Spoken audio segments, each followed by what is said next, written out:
In later years, we got several products out which are based on FRBR. How FRBR affects our cataloging world? Based on FRBR, we revised our catalog code ACR, which was running for the last 40 years. The catalog code was revised and it is named as Resource Description and Access. And why it is the name has been changed? Because the concept has been changed. What is that? Previously, we used to list documents what are collected in our library only. And we are thinking of our library users who are enclosed in this four wall. But now the library has no wall. We are from the 1990s, in this decade, from that decade, we have entered into the world, electronic world, we can say. Electronic, not only electronic world, the information are coming in electronic medium, and though we are getting it online. We are getting it online means where we are getting information there only. We can get it from my home, we can get it from my office desk. We don't have to go to the library. So, if that is so, then why my reading objects will be limited to a collection of a particular library? I should have access to all the resources, intellectual resources of the world, wherever it is. If that is so, we have to think of some other way of listing documents. That is the thing. And then, as the information are coming to us through electronic medium, which are not possessed by us. Beforehand, what the library used to list, that is possessed by the library. But nowadays, these resources are not possessed by the library. We are only getting access to that resources. Here is a change, that is the change. Then these electronic resources characteristics are also changed, have also changed. What is that? It has become dynamic, it has become volatile. So, if it is so, how can we catalog those things? That is the problem. When we started thinking of these things, this FRBR model has been given to us. It is a model, it is not it is not a standard, they said. Using this model, any people who are making bibliographic record, they can use it. They can use this model. Then who are making bibliographic record? We library people, yes, we are making bibliographic record. But beside us, there are many people who are making bibliographic record for other purposes. They are having other purpose. Our purpose is different. Our purpose is only retrieval. But when publisher making a bibliographic record, they are also making a list of bibliographic record, they are making catalog, but their purpose is different. Their purpose is to sell the books.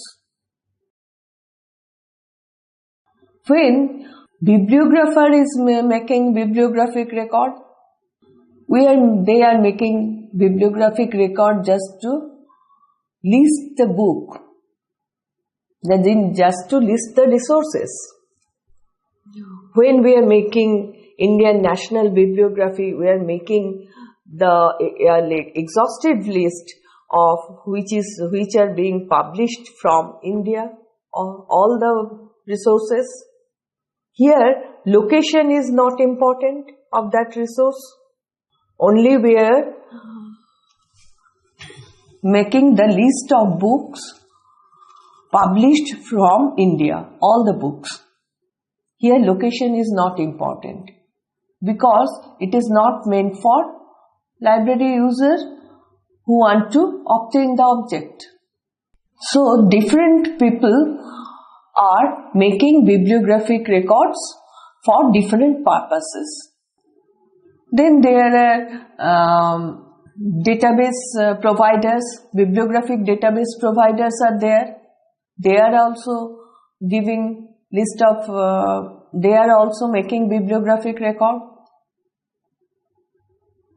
So, this FRBR model is prepared for all of them, so that anybody can use it for their purpose. So, how it has affected our world? Yes, RDA has been made, resource description and access. Here, we are covering all types of resource, all types of bibliographic resource. That's why, and we are describing it, and we are giving the key to access it. We are giving the key to access it. That's why we are calling it as resource description as access. Then the softwares which are helping us to make these bibliographic reports, those softwares has been changed. VTLS is such a software who are claiming that it is based on FRBR. So according to providers of VTLS, they are saying the FRBR benefits are these. What are those FRBR benefits? They are saying collocation. Collocation, can't we do collocation beforehand?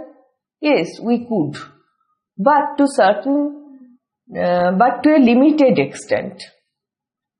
Here now, it is, we could collocate anything. The whole of universe, whole bibliographic universe can be collocated. That is when relationships can be established from work to work, we can collocate the whole of bibliographic universe. So, as we could establish all types of relationships, so we can say it is easier to find information now. It is easier to see different expression of a single work that we have already seen. Now it is easier to find all manifestations. Yes, it is. Previously, we used to catalog a book at this manifestation level. Now we are doing it, we can do it at work level, expression level. We can get the relationship established. Now, the relationships are better understood between related work or expressions. And lastly, it is saying, in the circulation system, a user can place holds at the work or expression level rather than only at the manifestation level. What is that? If a user is interested to get a work at any expression level, at any expression, or we may not have a particular expression what he wanted, but we might have another expression which we could offer. So, if we could offer another expression or another manifestation which he may be interested in, or he may get interest in related work, why not? If a person cannot read a novel, he might get interested to see the film based on that movie. Or if a person cannot read a poem, he may get interested to listen to the recitation of that poem. In that way, we can help our users. And another thing, in this way, the physically challenged people, they are also getting benefit. Who cannot read, they can listen. Or a person who are illiterate, they can see, they can listen. So we can give them other expressions which are based on a particular work. So this way, FRBR took us miles ahead, I can say, what we were doing before. So this is I'm finishing my lecture here. Only thing, the mapping of relationship, what I was saying, that I can show in board. When do we prepare a bibliographic standard or encoding standard, or when we make a bibliographic database, we have to select data elements. What would be the data elements of our database? How can you select that? You think of a library user. Library user come to library for 4 tasks we know. That is, one is find. Now, for finding, what are the data elements are required? Let me find out. Here, I am making a high, average,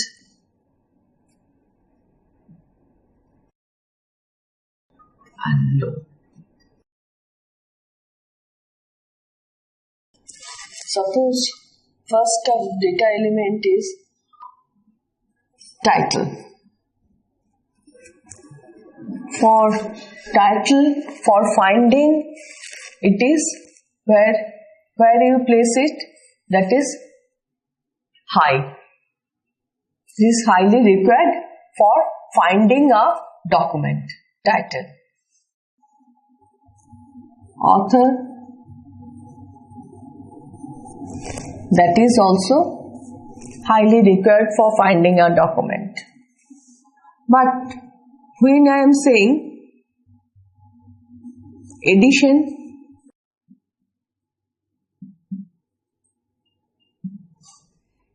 is it, where do you place it? If you ask me, I will say edition is low. It is not that required. For publisher, is it very much required? No.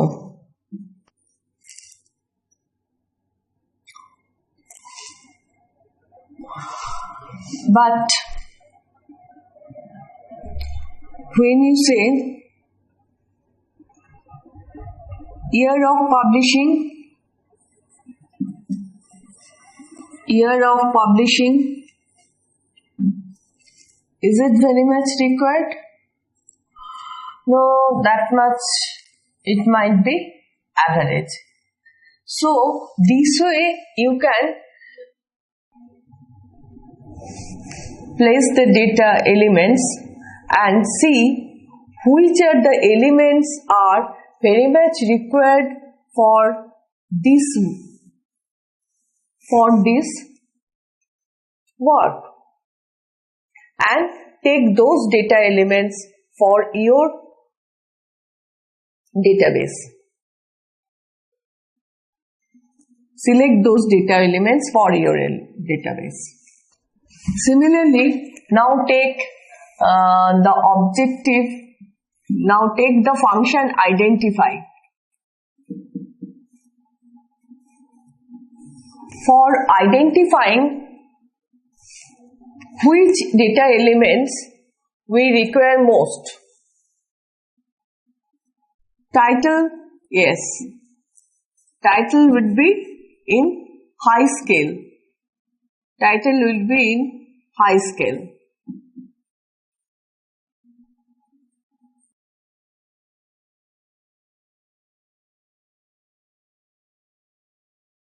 Author, that is also comes here. Now, edition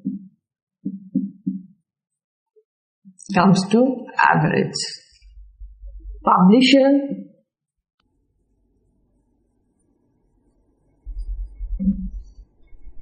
may go to low. Then physical description of the book. Physical description.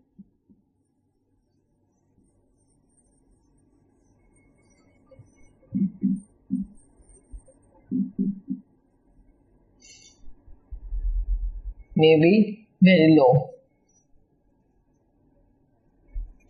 to identify. But language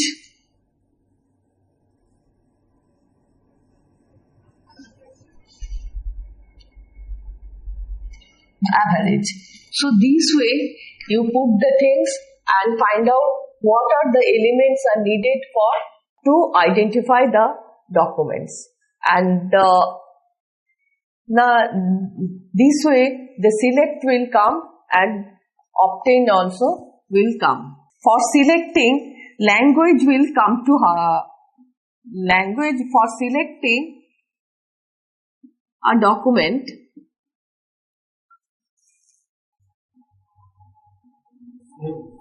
Title, author,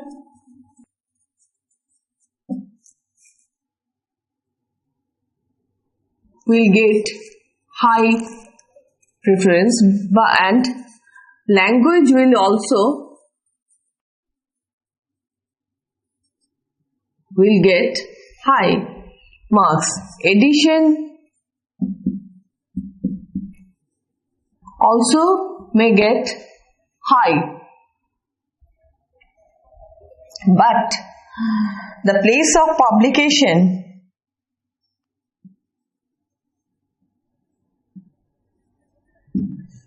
we may not need place of publication.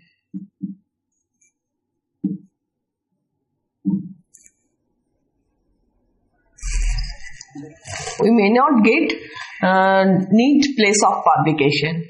Then for obtaining we need separate data elements. For obtaining the after selecting, for obtaining the document we may need separate data elements. What are those? For obtaining we may need classification number, we may need accession number, which are not needed for other functions. So this way you map the all data elements and find out which are essential for your purpose. For what purpose you are making the database, and for that purpose which data elements are essential for your database and which are low requirement for the data elements and which data elements are not at all needed. So this way you prepare the list of data elements what will you keep in your database.